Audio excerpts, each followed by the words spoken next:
Hey guys, this is Cheryl, All Things Cheryl, here to do a recap and a review on Queen Sugar episode in season 2, episode 3.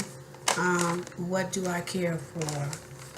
We see where it opens up where Hollywood and Aunt Vi has apparently been at a result, and they're basically making up for lost time there. Hollywood is feeding Aunt Vi strawberries, and he's dipping strawberries in the chocolate. So they are basically having a good time with each other. They're loving on each other. And basically, I love the way the writers are writing in this love story between an older woman and an older woman and a younger guy who's like, perhaps I'm thinking that Hollywood could be around maybe 40-ish, because Aunt Vi is like in her 60s. So I'm thinking he's either 40 or 50. We're not quite sure. But apparently Hollywood is older, is younger than she is. We go on and we go on into the story, and we see that Nova and Maka has been basically hanging out. And Michael has been hanging out with his aunt ever since they met up each other at the Bill Bonds rally that Nova was having. And so basically, Nova talks to her nephew, and she tries to find out a little bit more as to what happened at that jail, because Maka is still not, he's not sleeping, he's barely eating, and so Nova is very, very concerned, that these things are happening to him. And so Nova, goes on and tells her nephew, he says, one day at a time, and you'll come around, when you're ready, I'm here for you. So we see that Charlie has come in to basically check on Ika to see how he was basically doing. But before Charlie, his mother, comes in, Michael tells his auntie that he is basically tired. And I'm assuming that the tiredness is coming from the battling over him of his mother and father. And so Charlie comes in, and Nova tells Charlie, look, I don't know what's going on, but you need to kind of sort of focus a little bit more on Micah, more than you focusing on this farm. Right now, Micah needs you. And this is when Nova tells Charlie, she says, did you know that when Maka was in jail, that he urinated, he peed on himself, and I'm sure that devastated him. It's whatever went. He was very scared. He was very frightened, and he urinated on himself. And so Charlie was surprised to hear that. She had no idea that this had took place with because her son has not said anything about the experience since he's been home. And so we go on, and we see that Charlie notices that Nova is packing. And so Charlie asks Nova, where are you going?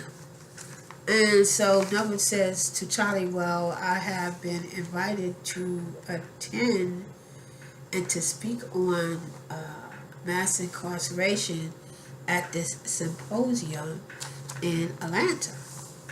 And so Charlie said, that's wonderful. She was excited for her sister. And so then we go on, and we go back to the scene. We see where Hollywood and Aunt Vi is still going at it. But this time Hollywood receives a call from the rig, and it seems that he has to go back for another 5 months. And so we go on to a point where we see that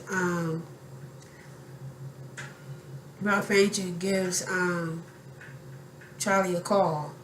And when Ralph Angel gives Charlie a call, Noah is there. And so Ralph Angel says to Charlie, look, I've already talked to Nova, and she's basically on board. And Ralph Angel tells her exactly why he is calling her and why him and Noah is on board, because he has almost secured a, I think it's a farm loaning, where they loan money for small farm. And then apparently it seems that they will get it, but the only thing about it is that Charlie has to sign off on the paperwork in order for them to get the money. And of course, Charlie digs into it with her, gives all of the negative reason as to why Ralph Angel does not know what he's doing. And Ralph Angel is becoming to show that he is a very smart businessman. And she digs into him and saying that our land is not really up for, auction, or, up to partial payment for small sums of money. I just finished having this talk with these investors, and you want to pawn off our land for a little bit of money and everything. So she basically, at that time, we see that Ralph Angel's parole officer had come, and so Ralph Angel says, "Look, I gotta go. My parole officer is here." So we see that Ralph Angel's parole officer is here. The reason why the parole officer is here is because Ralph Angel wanted to show his parole officer this living will that his father had left. And had revised it, giving Ralph Angel sole ownership of the farm. And so his parole officer says that, hey, this basically looks like it's good. It looks like it might hold up in court, but there's just a small stipulation about the date and everything. But other than that, it seems like you're good to go. So Ralph Angel says, hold up in court. And so basically, his parole officer says, well, land is more so of money, and you basically have to secure your future of your child, yourself, and Blue. And then it basically went off. We go back to the point where we see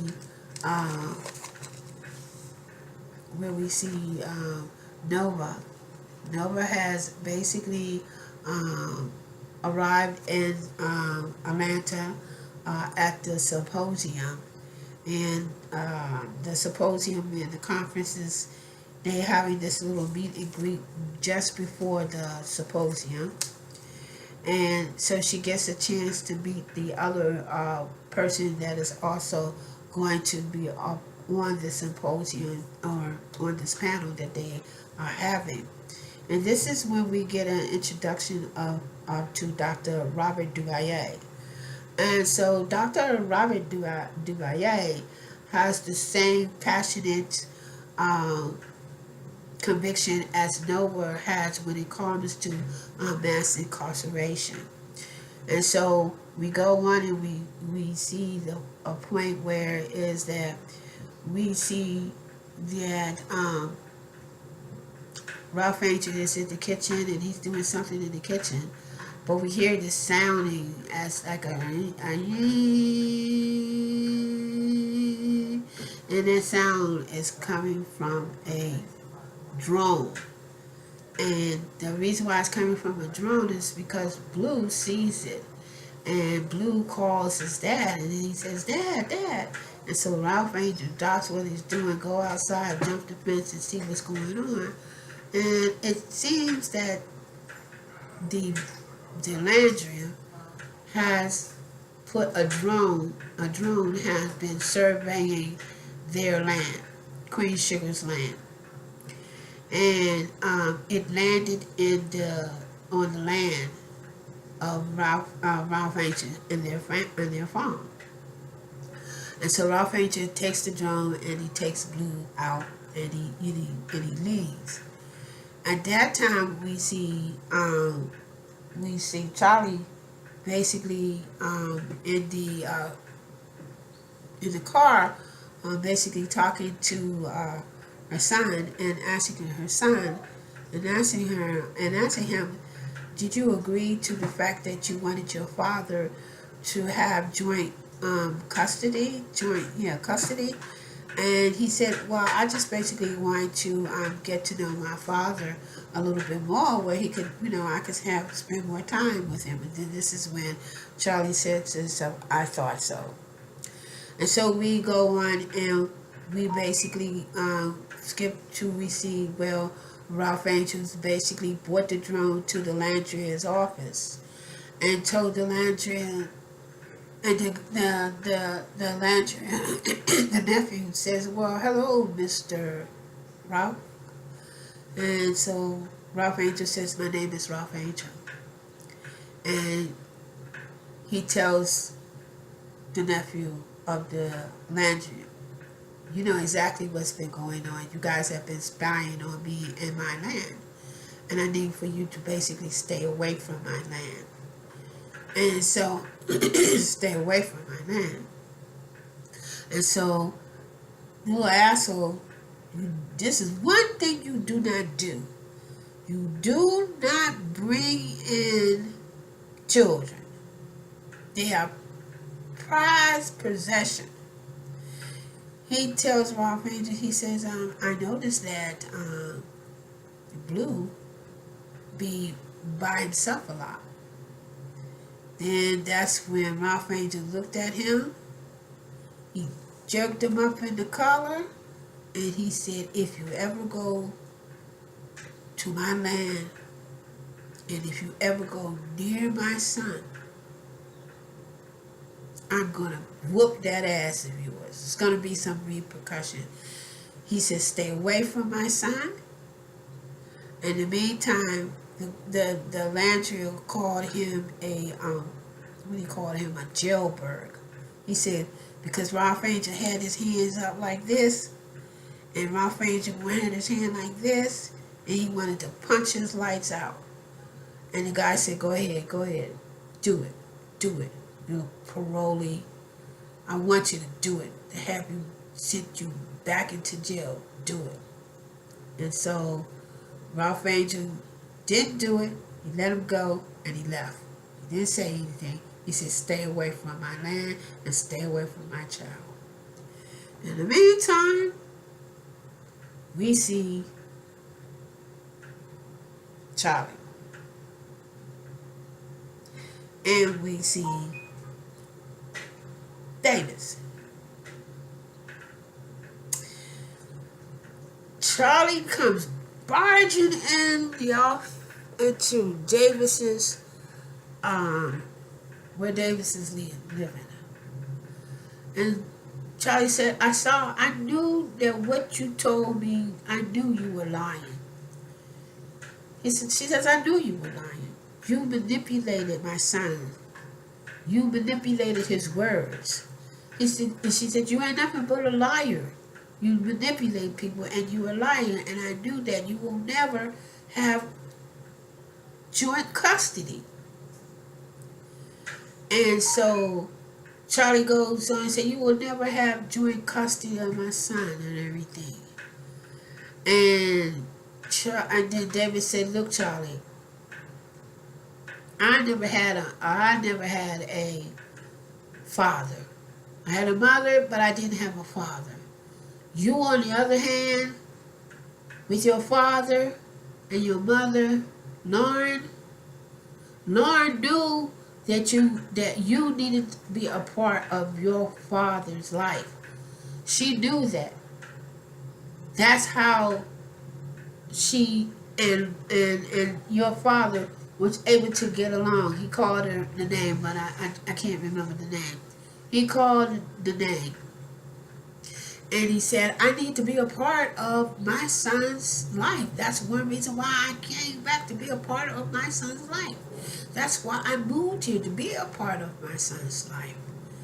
And Charlie goes on with her controlling ass down, saying, you'll never be a part of Micah's life. And then Charlie gave her an ultimatum. He says, look, I know what you did. I know that you committed forgery. You signed my name to get that loan in order to get that farm, in order to get that sugar mill up. You don't want to get joint custody? I just tell the bank that you signed, you forged my name. Because when we were going up, the reason why I know you forged my name is because when we were going up for the final divorce papers and everything, my lawyer set it up, my accounts, where it is that if anyone tried to do anything, or if you specifically tried to do anything with my account, that I would be warned. And he warned me that the fact that my name was forged on some paper. Either you allow me to be a part of Michael's life, or I'll go to the bank and I'll tell the bank exactly what you do. And so here's what Charlie tells him. She says, well, go ahead, and I'll make sure I drag your name in the dirt. I'll make sure that everything that you ever did comes out in the open. So in other words, Charlie is like, she's kind of like really, really mad and upset that their marriage is no longer it's like 18 years, and that's a long time to be in a marriage, guy. That is a long time to be in a marriage. And so, Charlie leaves out. Charlie basically leaves out and leave it like that.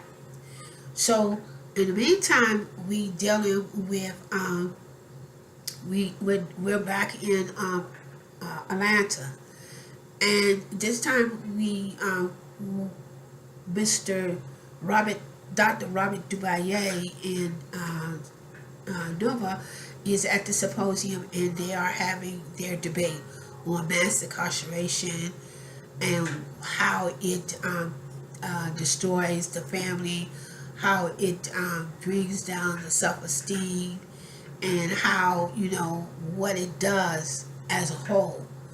And so each time Dr. Duvaye will come with an opinion or an idea, Noah will come in and disagree with it. And so Dr. Duvaye will go back and disagree with Noah. So they were basically going back, disagreeing with, each other. But then it came to a point of the panel where both of them were very, very on key, on point about mass incarceration. And that Noah looked at Dr. Duvaye, and she kind of looked at him and was like, he's kind of an interesting person. And he's basically on the same level where I am when it comes to passionate for, my people and stuff like that. He's basically there, but he's basically there in a different way. And sometimes it's really, really good when couples meet. You always have to have that yin and yang. You cannot always have more yin than yang, because then there becomes no balance.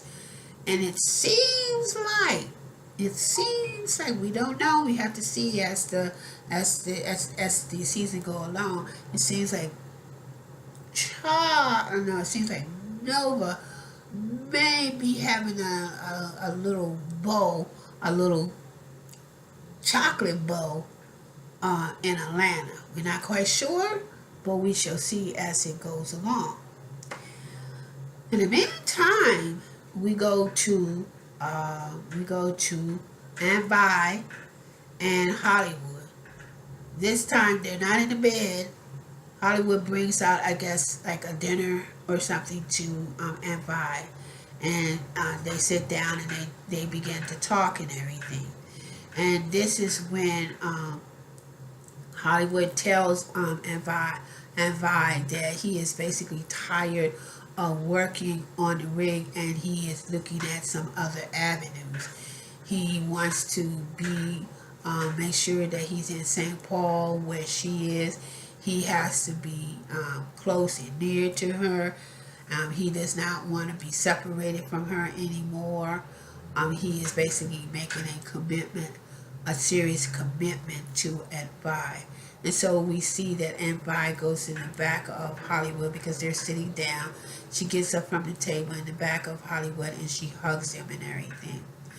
And so in the meantime, we go back and we see Nova. Nova is at the coffee shop because the symposium and the conference is basically over. Nova is at the coffee shop and Dr. Duvalier comes in. And so Dr. Duvalier has, they have an intelligent conversation because both of them are brainiac. He's a doctor and she's like a journal, but the two minds have basically come together. And so Dr. Duvalier asks Nova, he says, would you like to go somewhere? And Nova says, sure. What you have in mind? He says, oh, well, let's go out. Let's take a walk. And so Nova says, okay, we can do that. And so they go and they take their walk and everything. And it comes to find out that Dr. Duvalier was also involved in the Hurricane Katrina. And he was basically telling Nova about the dead bodies and stuff that they were still finding, after, I think it's like, 8 or 9 years? I'm not quite sure. I think that was like 2000. I'm not quite sure when Hurricane Katrina. But anyway, he was telling her exactly, the dead bodies and stuff, that while he was, working in that particular field for a short time, and how he, felt very compassionate and very sad. And so Nova is kind of like, Nova is like really vibing on him, and they stopped for a moment and they kind of like looked at each other. And then how the camera kind of, did a silhouette of them behind, and you can see behind both of them, and because of the lighting, both of them were holding hands, and just staring there for like a minute. I think it was staring down, not quite sure, but staring and just holding hand, walking and holding hand, and then it kind of went off into the next scene. In the next scene, we see that Charlie is basically no. What has happened is that Ralph Angel is in the bed with Blue, and Ralph Angel hears the sound, and so Ralph Angel gets up and sees that there's someone that's trying to get.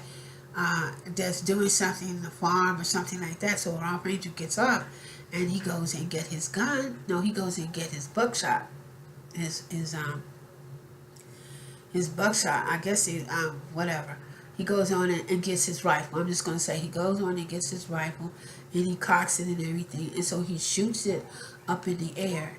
And while he shoots it up in the air, the people who are doing something in the farm was trying to get away with it, but it just so happened that Ralph Angel was able to catch one of the guys who were basically, doing something in the farm and everything.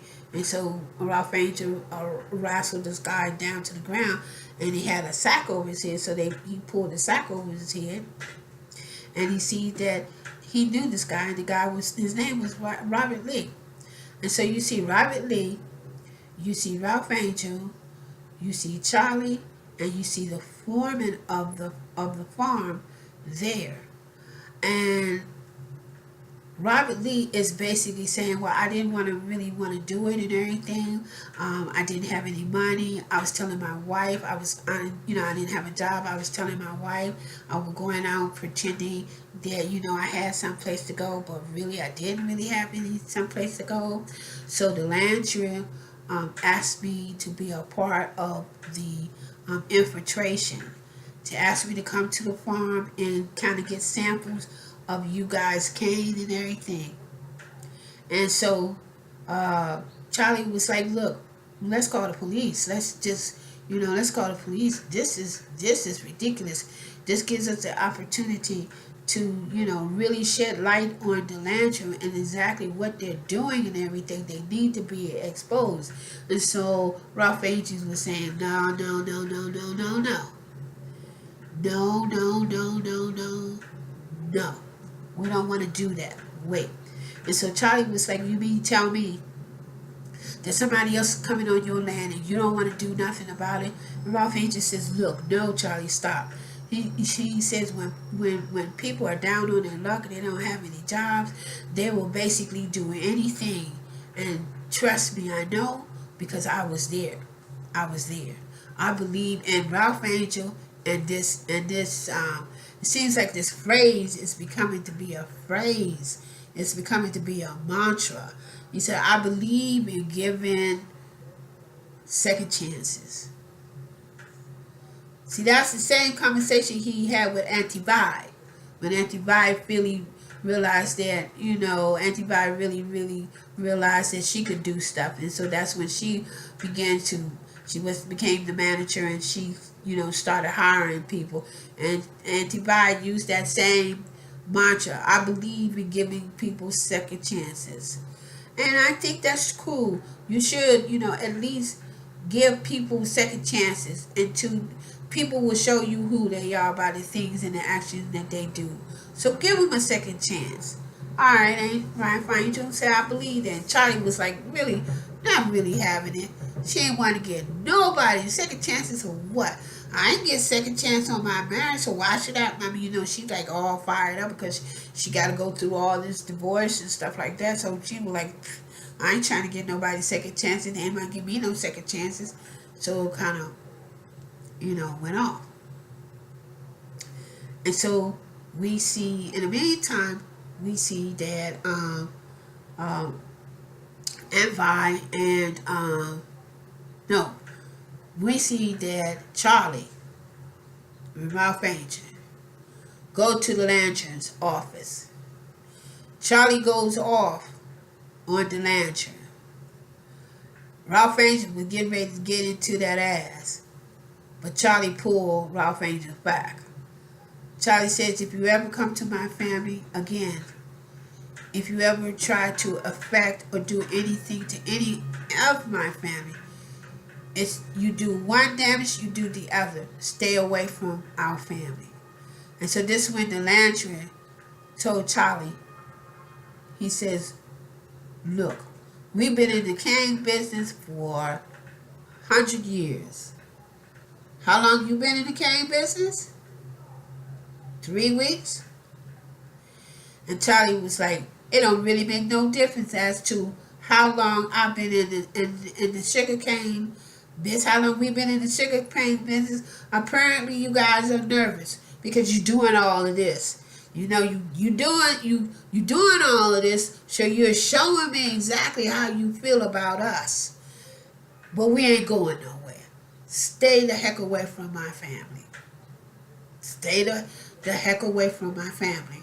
And they walked away. So in the meantime, we see Charlie again.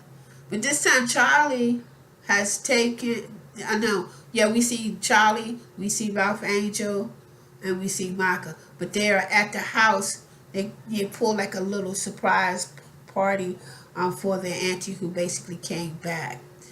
And so they surprised the two of them. And so Charlie asked them when they came in, when Hollywood and them, when everybody came in, Charlie said, "Are you guys back together again?" And everybody said, "Yes, we're back together again."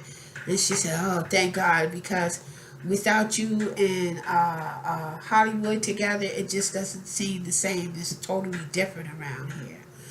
And so um, we go on to the point where it is that Charlie and Micah was basically getting ready to leave the house. And so Charlie tells the aunt, say, look, we're getting ready to go. We'll see you about in 3 weeks or so. And so and Vi said, you don't have to go because this basically is your family. You don't have to go. You're welcome and everything. Charlie tells her, and she says, look, it's about time for me to try to find my own place. And plus, you and Charlie, you and Hollywood, y'all need y'all space. Y'all need y'all, y'all need y'all privacy. And so we see that basically Charlie drives Micah over to the father. So Charlie takes her son to Davis, to his house, so they could start spending time, with his son. Charlie basically tells Davis, she says, look, I hope you do not mess up. I hope you, do what you said you were going to do. And David says, I will. Trust me, I will. And Charlie says, well, basically, I hope so. I really, really hope so. On your behalf. Because if not, I'm coming after that ass. I'm coming after you. And so, Charlie, and so David says, oh, by the way, the paperwork and everything that you wanted me to sign and everything, I basically went on and signed it again. And so we go on to the scene where is it? All you had to do was to ask Charlie, and I believe he would have signed it anything. So we go on and we see the scene where is that Nova is basically getting ready to leave and go back home. She's been in the Atlanta talking about incarceration. This is when we see Dr. Duvalier comes in with 2 cups of coffee, and he gives one to Nova, and he takes one. And he tells Nova, he says, I had a good time. I want to get to meet you a little bit more. And when you get a chance, come to Atlanta. And so Nova basically gives Dr. Duvalier an invitation for him. So when he comes in her part of the land, that he makes sure that he gets in contact with her. And so I'm saying, oh, hell now, what we have now? What going on? What going on? What going on? Nova has basically found her a little boo. Well, let's say a little interest, because we don't know exactly what's going to go on or anything like that. And so we go on and we see that Nova is getting into the cab, and Dr. Duvalier opens up the cab door for Nova, and Nova gets in, and it goes off. Now, this was a very interesting. I like the way this is, because this is really a build-up, and we know that the Lancer and the Borderlands, they're getting ready to battle, y'all. They're basically getting ready to battle. And how they're getting ready to battle, they're getting ready to do the Lancers and getting ready to do some dirty, low-down stuff. So in episode 4, I believe we're going to see some dirty, or you are going to hear me talk about some dirty, low-down stuff that the Lancer are going to do in order to try to obtain this other part of the land that is no longer belonging to them. It belongs to the Borderlands and not them. And now I understand where the title comes from. The title comes from. What do I care for in the morning? Because if we really look at it, a lot of stuff, especially when we're dealing with Nova. Nova had this thing where, like, she would always, whatever happened over the weekend or something like that, she will always land up in the bed with multiple guys. And we know that she was like sleeping with multiple white guys, and She had a fling with the barbershop owner. But this time around, she went outside of her comfort zone. She went outside of her comfort zone. And how she went outside of her comfort zone, she did something different. She did not sleep with Dr. Robert Duvalle. She did not sleep with him, and I believe she's glad that this is like a new morning. And that's, I think that's the title of it. It's like, what do I care for morning? And until next time, it's a little bit long, but you guys know that I'm a very detail-oriented person. If you like this, click. If you don't like, still subscribe. I'm going to say peace and one love. Until the next time, until SeaSon and episode 2 and episode 4 and season 2. Sugarcane, peace, one love.